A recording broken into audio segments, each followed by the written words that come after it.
ক্ষতিগ্রস্ত হতে দেখা যায়, এর চেয়ে কষ্টকর আর কিছু হতে পারে না আর কি।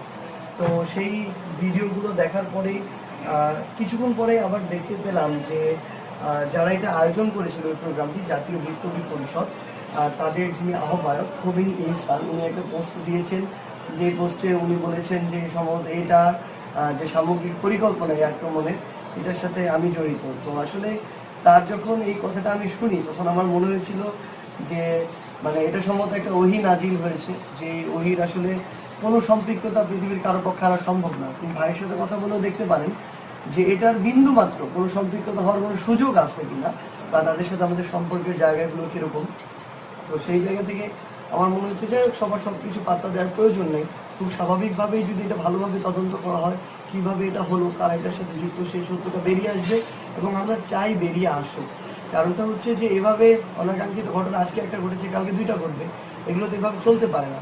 সো এই বিষয়ে আমরা মনে করি প্রশাসনের আরও স্ট্রিক্ট হওয়া প্রয়োজন।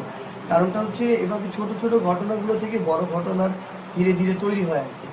তো আরেকটা জিনিস আমরা আমাদের জায়গায় থেকে শুধু বলতে চাই যে এইরকম ঘটনাগুলো নিয়ে আসলে ছোট ছোট করে চক্রান্তগুলো তৈরি হবে, যেগুলো ধীরে ধীরে বড় আকারে যায়। নির্বাচন কেন্দ্রিক কোনো চক্রান্ত হচ্ছে?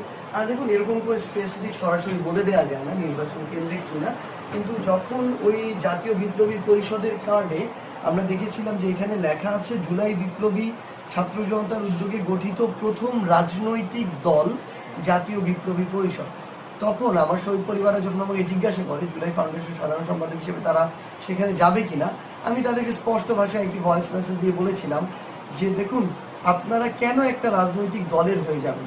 আপনারা তো পুরো বাংলাদেশে, আপনাদের ওই রেসপেক্টের জায়গাটা পুরো বাংলাদেশের মানুষের কাছে আছে। আপনারা যখন একটা দলের, এরকম কোনো একটা দলের হয়ে যাবেন যারা নিজেদেরকে রাজনৈতিক দল হিসেবে ঘোষণা দিচ্ছে অলরেডি, এবং বিপ্লব পরবর্তী প্রথম রাজনৈতিক দল, তাদের হয়ে গেলে আপনারা একটা পক্ষের হয়ে গেলেন। বাকি রাজনৈতিক দলগুলো তখন তাদের জায়গা থেকে মনে করবে যে আপনারা তাদের প্রতিপক্ষ হয়ে যাচ্ছেন।